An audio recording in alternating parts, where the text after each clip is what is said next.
Hey, I'm BlueyedCanuck and welcome to my channel and my first of many top 10 videos.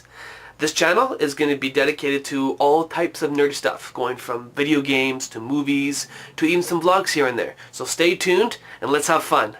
Now, let's get it on. The video, not... Yeah, let's do this. So here are my top 10 most favorite video games. Number 10. Dragon Ball Z: The Legacy of Goku 2. Now this game is the second installment in the series, and it primarily focuses on the Cell Saga, and a little bit of the history of Trunks, and a little bit of the Garlic Jr. Saga mixed in there for some good measure. This game was the first and only Dragon Ball Z game to be made in America and released in Japan, as opposed to the other way around, where we've all gotten our games from there and released here, if that made any sense whatsoever. Yeah.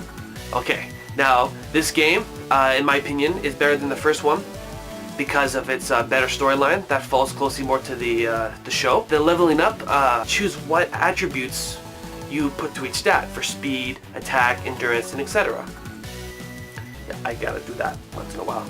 And lastly, the fighting mechanics are way better than the first one, as you actually get some more decent range of attacks and different varieties of Kamehamehas, Big Bangs, and that kind of thing. Alright. Number 9. The Legend of Zelda. Originally named The Hyrule Fantasy in its 1986 release in Japan, it was later named The Legend of Zelda when it came to America in 1987. This game follows Link, a pantless, friendless, parentless elf who is tasked by an old man who gave him a sword in a cave to save the world from Ganon by collecting the Triforce of Wisdom. Yeah, you thought your childhood was rough. Damn! Number 8. Grand Theft Auto 4 for the 360.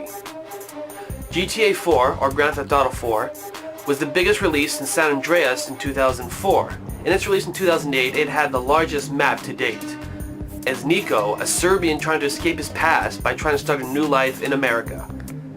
Yeah, because we all know that always ends well. Just joking, I love America. This game has a great storyline, hilarious dialogue, and enough side quests to keep you going for hours. I highly recommend this game over all the other ones so far, except for 5, but that's for a different video. And guys, let's be serious here. After you have sex with a hooker, do the right thing. Don't kill her and take your money back. I know some of you do it. Don't you lie to me. Just let the hooker go, okay? Just let her go. Okay. Damn. Number 7. Super Smash Bros. This original Super Smash Bros. Game for the N64 is a great way to turn friends into enemies. Yeah. Yeah, I'm looking at you. The players that use Falcon or Fox and deflect every damn move back at us. Number 6. Super Mario World 3? Nope. Nope, not even close. Number 6. Super Mario Bros. 3. This game. The best 400 hours, 6 nosebleeds, and 3 game controllers of my childhood. No, really, this game was great! If you didn't find the damn whistles, and that last world which can just literally rot in hell. Yeah, but no, seriously, this game, it has great level design, which you don't see a lot these days. And if you do find those whistles, it makes the game a hell of a lot easier. Seriously, today I still have trouble without those whistles. I swear, I'm a gamer, I swear it. Believe me? Number 5, Super Mario Brothers. I just can't get my stuff together today. Number 5, Super Mario World for the Super Nintendo. Released in 1990, this title feature game... That was right. Okay.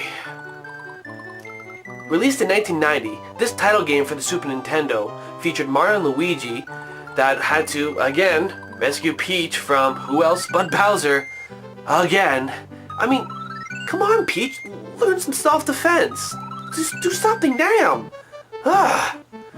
This game has some great level design in it, some new power-ups, so many bonus and extra levels that you'll be doing this for a while. And even after you do everything, you cannot get 100% in this game. The best you can do is 96 with a star. Yeah, a star. I don't know. Yeah, but it's a great game and I recommend it. Play it. Number 4, Donkey Kong Country for the Super Nintendo. Now, this is the first game in the series, and I believe it's the better one, because in this game, you, Donkey Kong, or Diddy, follow King K. Douche as you try and get your hoard of bananas back, which instead of just picking some new ones somewhere, you go on this ridiculous quest. Must have been some damn good bananas in my books, damn. Anyway, this game, with as many sidekicks, it's relatively good bosses. It's a good game to play. I do recommend the other two, but for this purpose of this video, I'm sticking with the first one. Got a problem with that? Coming out in number 3 is Pokemon Yellow. Now this one holds a special place in my heart because this was my first video game that I ever got as a child. I had played on the Nintendo and the Super Nintendo at friends' houses, but this is the first game that I got, so I was quite happy with that. I just looked at the screen, so I'm going to keep that in. Now, this game is not much different than Red and Blue, except Pikachu follows you around and they actually have Team Rocket as Jesse and James for the most part, which follows the show closer than Red and Blue, as Team Rocket is just generic dudes, and yeah, it's just dudes in the first ones. You get to capture some new Pokemon, which is a relief, because in Red and Blue previously you could only capture a set amount without having to trade, which, let's be honest, was a bitch. Yeah. So Pokemon Yellow, number 3. And it's also the 3rd installment in America after Red and Blue. Yeah.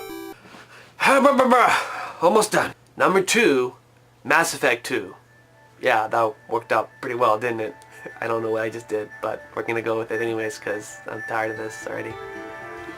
The second game in the Mass Effect trilogy is by far, I think, the best one. Now don't get me wrong, I do like the first one, and the third one is it's okay in its own right. But the second one to me is better because it has a better storyline, it has some twists, it has a ton of downloadable content, and there's so many different characters that you can add to your team, and all those characters have loyalty quests to do that you'll be playing this game for hours.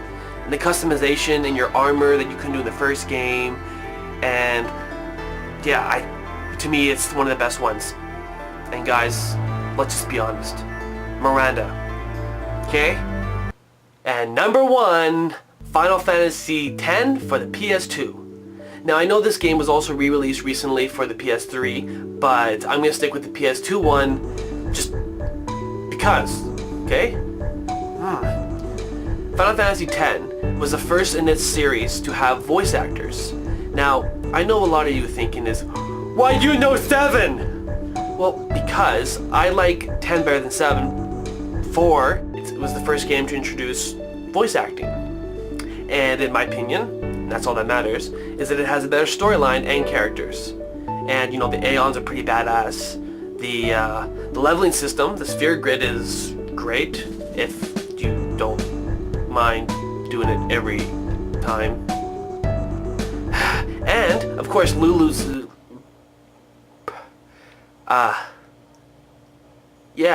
there's no way to recover from that, is there? It's out there. So let's just end it. Okay? That's it, guys. Thank you for watching my first top 10 video list. If you liked it, please give it a thumbs up and subscribe for more videos. Later.